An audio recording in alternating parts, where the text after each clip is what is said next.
ሰላም ጤና ይስጥልኝ ውድ ሀገሬ ቴሌቪዥን ተከታታዮቻችን እንደምን ሰነበታችሁ።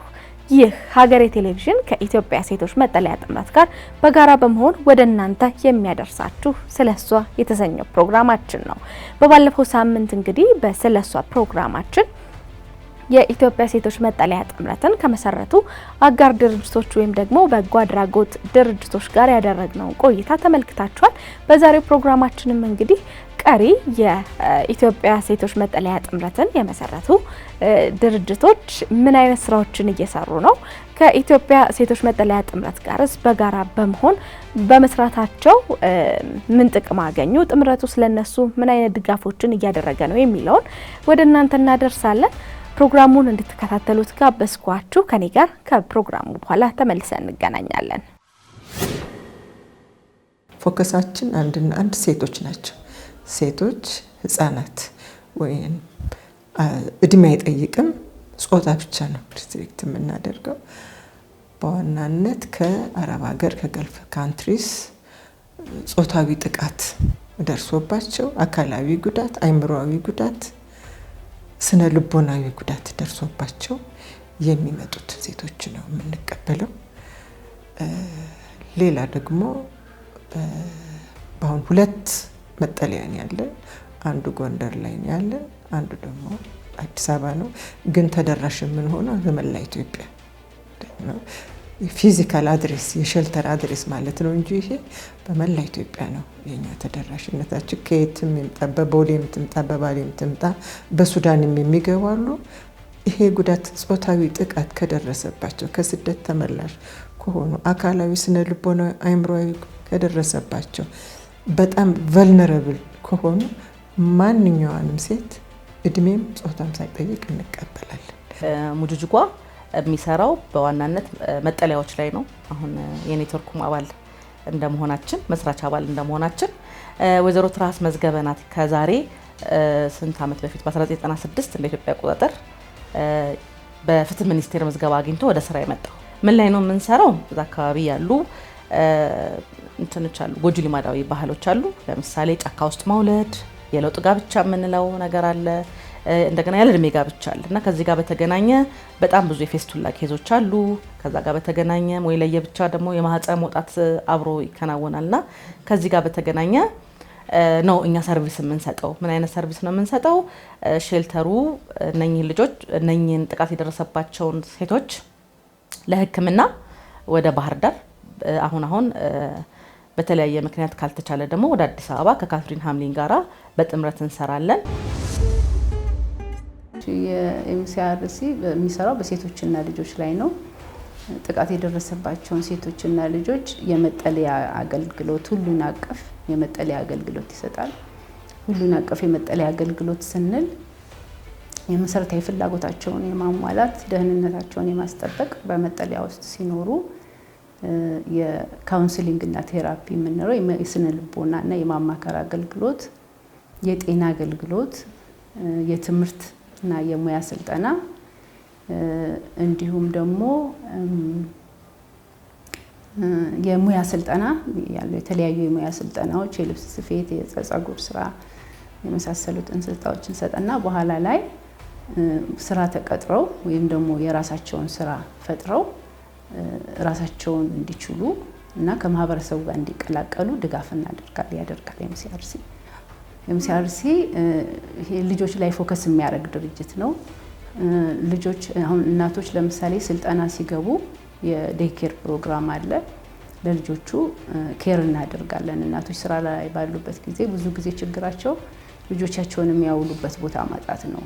የጀመሩትን ነገር ለማጠናቀቅ ስራ ላይ ለመሰማራት ወይ ስልጠናቸውን በአግባቡ ለማጠናቀቅ ብዙ ጊዜ ከኛ ጋር ከወጡም በኋላ እንደዚህ አይነት ችግር ስለሚኖር እዚህም ሲኖሩ ከወጡም እስከ ተወሰነ ጊዜ ድረስ የዴይ ኬር አገልግሎት እንሰጣለን። የተለያዩ ሰርቪሶችን እንሰጣለን። የምንሰጠውም በህፃናትም በሴቶችም በወጣቶችም ስለሆነ በተለያዩ አገራት ወይ በተለያዩ ክፍለ ሀገር ማለት ነው የተለያዩ ስራዎችን እንሰራለን። ከነዚህም ያው የተለያዩ አስገድዶ መድፈር ጥቃት የደረሰባቸው ህጻናትን እናግዛለን፣ ሴቶችንም እናግዛለን፣ ወጣቶችንም እናግዛለን። እንደዚሁ ደግሞ በቤተሰባቸው በባሎቻቸው ይሁን በሌሎች ጥቃት የደረሰባቸውን ሴቶችም እንደዚሁ ገዛ እናደርጋለን። ጠለያን በመስጠት የፍርድ ሂደቱን በመከታተል ለነሱ አስፈላጊ የሆነውን ነገር ሁሉ በማሟላት ከገቡበት ችግር ከገቡበት ትራውማ እንዲወጡ ሰፊ ስራ እየሰራን ሴቶችን እናግዛለን።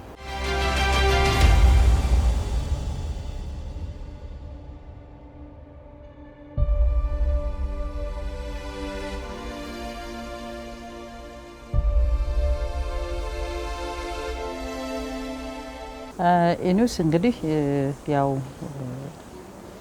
7ቱም ድርጅቶች ያው የተለያዩ ሰርቪሶች እንሰጣለን። ለኛ በተለይ ህጻናት ላይ ነው የምንሰራው። እኛ ጋር ያሉትን ሳይኮሎጂስቶችም፣ ነርሶችም፣ ሶሻል ወርከሮችም፣ ስራ አስኪያጅንም የፕሮግራም ሰዎችንም ጨምሮ የተለያዩ ስልጠናዎችን በየጊዜው ይሰጠናል። ስራችንንም እየተዘዋወርን እርስ በርሳችን እየተገማገምን ፊድባክ እየተሰጣጣን የተሻለ እንድንሰራ እናደርጋለን። ከስልጠናዎችም ባሻገር አንዳንድ ለኢኒውስ የሚጠቅሙ ነገሮችን በጋራ ቁጭ ብለን እንሰራለን። እንደ ኤስኦፒ እና አንዳንድ መመሪያዎች ከሚመለከታቸው ከፍርድ ቤትም ከፖሊስም ከሌሎችም ጋር በመመካከር አንድ ወጥ የሆነ ነገር ሰርተን እንከፋፈላለን ማለት ነው፣ ወይም ሰርተን ስራ ላይ እናውላለን።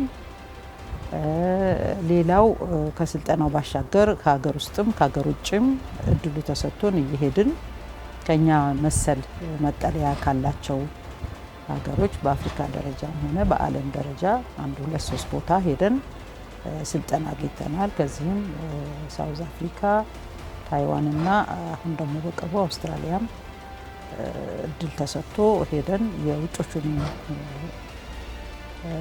ሀሳብ ሼር እያደረግን የተሻለ ስራ እንድንሰራ በጣም አግዞናል። የተለያየ የሀገሪቷ የኢትዮጵያ ክልሎች ላይ በአንድ አይነት ሀሳብ በአንድ አይነት መስክ ተሰማርተን የነበርነውም የተለያዩ ድርጅቶች በአንድ የመሰብሰብ ድምጻችንን በጋራ የማድረግ እና ድምጻችን በአንድ ላይ ሲሆን ደግሞ አቅም በመጨመር ያ አቅም ደግሞ ምንድነው የሚያመጣው ተጨማሪ ሶርስ ሞቢላይዜሽኖችን እንደማግኘት ያሉትን ክፍተቶች አድሬስ ለማድረግ ጉትጎታ ወይ ሙትወታ አድቮኬሲ የምንለውን ስራ በበለጠ በአንድ ድምጽ ሆነን እንድንሰራ የማድረግ ነገር ከዛ አንጻር ዩኒፋይድ ቮይስ በአንድ ላይ መጥቶ ችግሩን በአንድ ላይ የማቅረብ ያንን ፕላትፎርም በደንብ አመቻችቷል።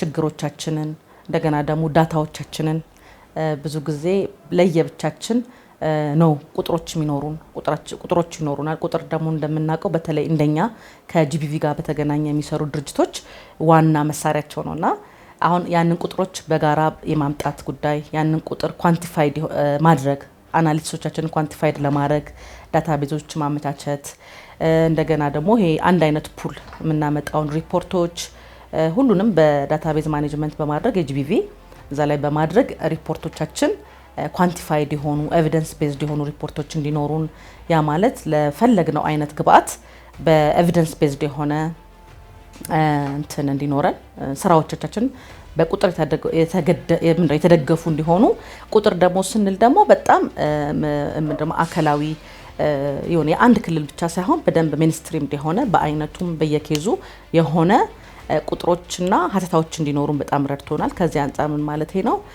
ዲጂታላይዝድ እና ደግሞ ሲስተማቲክ የሆነ አፕሮች የበለጠ አጠንክረን እንድንሰራ በጣም እየረዳን ነው። ሁለተኛ ይሄ ፕላትፎርም መልሶ ደግሞ እንዴት ነው የምንጠቀመው የሚለው ወደ ስኪል ዴቨሎፕመንት ወደ ተለያዩ የሊደርሺፕ ትሬኒንጎች ለስታፎቻችን የሚሰጡ በየጊዜው ጊዜውን የጠበቁ እስካሁን እስካለንበት ድረስ ምንድነው ጊዜውን የጠበቁ ቴማቲክ ኤንጌጅመንቶች ትሬኒንጎች በተከታታይ ሰጥተውናል ከተመሰረተበት ጊዜ ከ2020 ጀምሮ ማለት ነው። በሌላው ደግሞ ኢንዊስ የኢንተርናሽናል ውመን ሼልተር አሶሲዬሽን አባል ነው። የዛ አባል በመሆኑ በየአመቱ ጥሪ ይደረግልናል። ስለዚህ በሼልተሮቻችን ምን እንዳጋጠመን እንዴት መስራት እንዳለብን የሌሎች ሀገሮች ልምድ እንዴት እንደነበር ይሄ ራሱ ትልቅ ትልቅና ስፖንሰር ያደርገናል እስከተወሰነ ድረስ። ያው የሚሰጠው ጥቅም በጋራ መሆን አንደኛ በመንግስት ዘንድ ትልቅ ሪኮግኒሽን ያገኛል። ስለ አንድ ዓላማ የተለያዩ ድርጅቶች መስራት ይሄ ለመንግስት በራሱ አንድ አቅም ነው። እነማን አሉ በሼልተር ላይ የሚሰሩ የሚለውን ግል ድርጅቶች የግሎችን የት ናቸው ምንድናቸው ብሎ ከመፈለግ አውቶማቲካሊ ኢንዊስ ከቤድ ኢንዊስ በሴቶች ላይ የሚሰሩ ሴት አመራሮች ላይ ያሉ ሼልተር ያላቸው ይሄን ያህል አለን።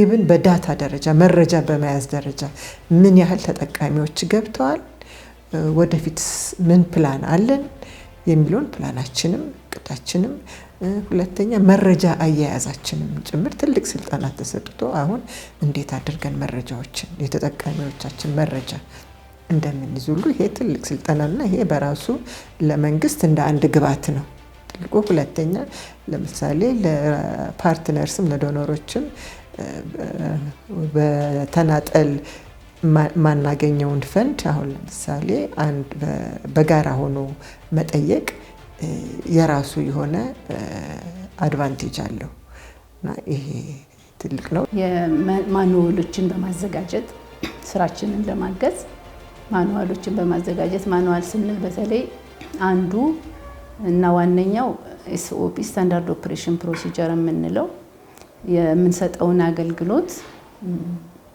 ወጥ በሆነ የአተገባበር ስርዓት እንድንሰራ የሚያግዘን ነው።